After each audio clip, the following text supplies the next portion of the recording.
नमस्कार किसान भाइयों। आज जब मैं वीडियो शूट कर रहा हूं तो आज तारीख है 7 जुलाई और जो आप वैरायटी देख रहे हैं ये है 0238।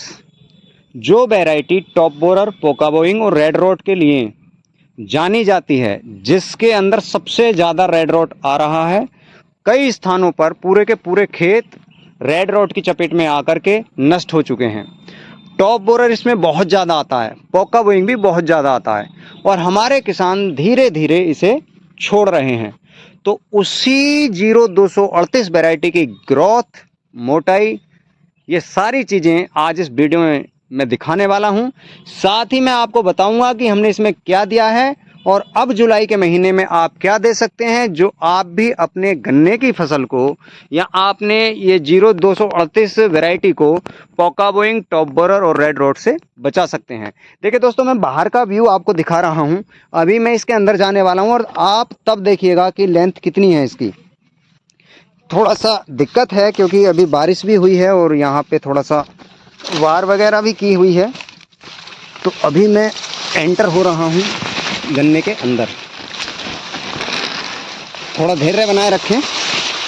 देखिए दोस्तों, अभी मैं इसके अंदर आ चुका हूँ और अभी आप इसकी लेंथ देख सकते हैं। ये तो हो गया इसका मैडा। अभी मैं इसकी काउंट भी आपको दिखाऊंगा। ये देखिए आप, 1 2 3 4 और जी 5 6 और ये 7 और ये सूख गया है, यानी जो 8वां किल्ला था। आप देख सकते हैं, आराम से गिन भी सकते हैं। मैं पूरा मेंढा दिखा सकता हूँ। और अब आपकी इसकी लंबाई देखिए।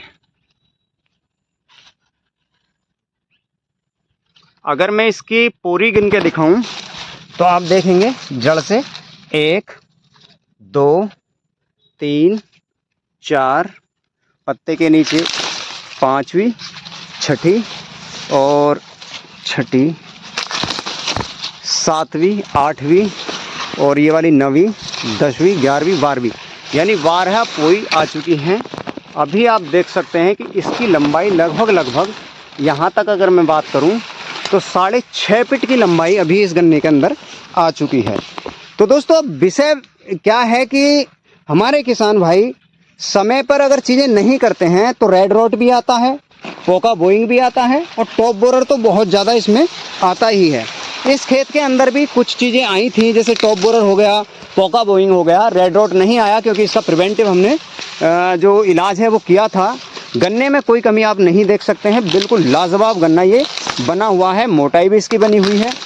अब जो चीज़ें लगाई हैं अब हम उन्हें स्टेप बाय स्टेप बताते हैं। तो देखिए दोस्तों, मैं यहाँ किसी एक कंपनी का भी प्रचार नहीं करूँगा, आपको लगे कि किसी एक कंपनी के लिए आप बोल रहे हैं।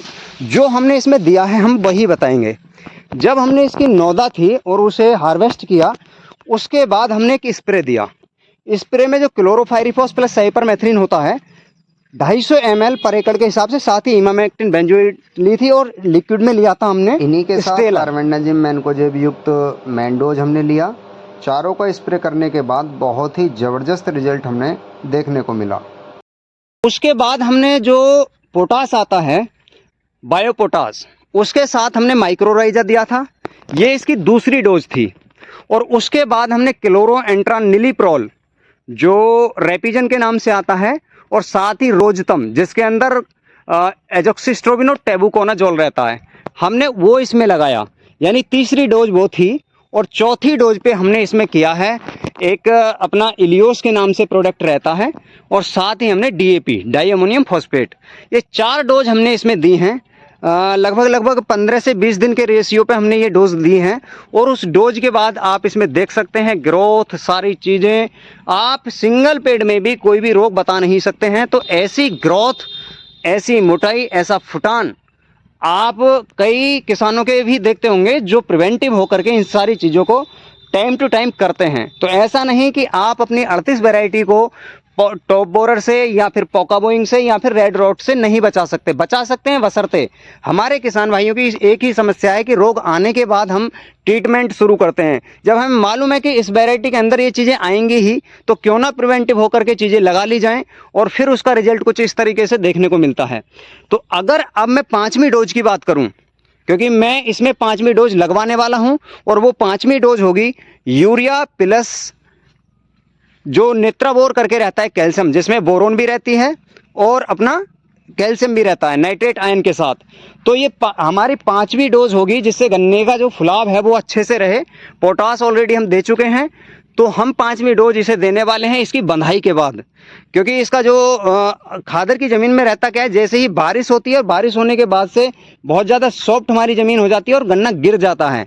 तो पहले इसकी बंधाई होगी और बंधाई के बाद 45 किलोग्राम यूरिया लिया जाएगा और 25 किलोग्राम इसमें लिया जाएगा नेत्राबोर, जो यारा कंपनी का रहता है, या आप किसी भी कंपनी का ले सकते हैं जिसके अंदर बोरोन हो, और हम उसे देने वाले हैं। देने के बाद फिर एक रिव्यू वीडियो आपके समक्ष लेके आएंगे और उसमें दिखाएंगे कि उसका रिजल्ट कितना रहा। तो दोस्तों एक बार फिर मैं रिपीट कर देता हूं, जब हम हार्वेस्ट इसका किया था तो उस समय क्लोरोफाइरिफॉस प्लस साइपरमेथ्रिन 250 ml और आधा किलोग्राम हमने इसमें जो साफ पाउडर वाला रहता है, जो कार्बेंडाजिम मैनकोजेब रहता है, और साथ ही लिया था 250 ml जो जिब्रेलिक एसिड रहता है 0.001% में। दूसरी डोज की जो हमने ली थी उसमें माइक्रोराइजा लिया था और यूरिया भी लिया था, और तीसरी डोज में हमने एक स्प्रे दिया था जिसमें क्लोरोएंट्रानिलिप्रोल और रोजतम जिसमें एजोक्सिस्ट्रोबिन रहता है। दोनों की 150 ml और 250 ml की मात्रा हमने ली थी। और फिर जो इलियोस है वो 5 किलोग्राम और डीएपी का 1 बैग। ये हमारी चौथी डोज थी। और 5वीं डोज मैंने फिर बताया आपको 45 किलोग्राम यूरिया और फिर 25 किलोग्राम जो कैल्शियम नाइट्रेट है वो। हम इन चीज़ों को लेकर के चलने वाले हैं और एक पूरा प्री प्लान्ड गन्ना आपके सामने दिखा रहे हैं। अच्छी खासी ग्रोथ है, अच्छी खासी मोटाई है, अच्छी खासी इसकी कह सकते हैं ग्रीनिंग भी अच्छी है, और रोग आप कहीं भी देख सकते हैं, कोई भी रोग इसमें नहीं है। तो ऐसे ही इंटरेस्टिंग वीडियो की जानकारी के लिए आप हमसे जुड़े रहिएगा। अगर आपने हमारे यूट्यूब चैनल को सब्सक्राइब नहीं किया तो कर लीजिए, और समय समय पर आपका कोई भी क्वेश्चन हो किसी भी फसल से रिलेटेड तो आप ज़रूर उसे जो है कमेंट सेक्शन में मेंशन करें, जिससे हम आपको उचित जानकारी दे सकें और समय से बता सकें कि आप भी अपनी फसलों को प्रिवेंटिव होकर के कैसे अच्छे से पालें, जिससे आपको भी अच्छा मुनाफा हो सके। आज महंगाई के दौर में मुनाफा बहुत कम होता जा रहा है, उसका एक कारण यही है कि रोग आ जाते हैं और फिर हमारे किसान भाई अनाधुंध दवाइयों का प्रयोग करते रहते हैं, जिससे होता यही है कि दवाइयाँ तो हम लगाते हैं लेकिन हमें रिजल्ट उतने नहीं मिल पाते। क्यों? क्योंकि हम समय से ज़्यादा लेट कर देते हैं कोई भी खुराक को। तो अगर आप समय से चीज़ें करेंगे तो ज़रूर आपको इस तरह की ग्रोथ कोई भी फसल क्यों ना हो उसमें देखने को मिलेगी। अगला वीडियो आने वाला है धान के लिए कि आप पहला खाद क्या क्या ले सकते हैं समय से, जिससे आपके धान का फुटाव भी अच्छा रहे और आपकी धान की फसल भी कुछ इस तरीके से, जैसे हमारी गन्ने की ये फसल लहला उठी है, अच्छे से ग्रोथ पे है, सब कुछ है, तो आप वो भी कर सकते हैं। बस उसके लिए आपको यही करना होगा कि बेल आइकन बटन को प्रेस करके रखना होगा, जिससे वीडियो आते ही आपको नोटिफिकेशन मिल जाए और आप हमारे वीडियो को देख पाएँ। तो आज के वीडियो की जानकारी कैसी लगी ज़रूर बताइएगा, साथ ही लाइक करके जाइएगा। आज के वीडियो में कर इतना ही। नमस्कार साथियों।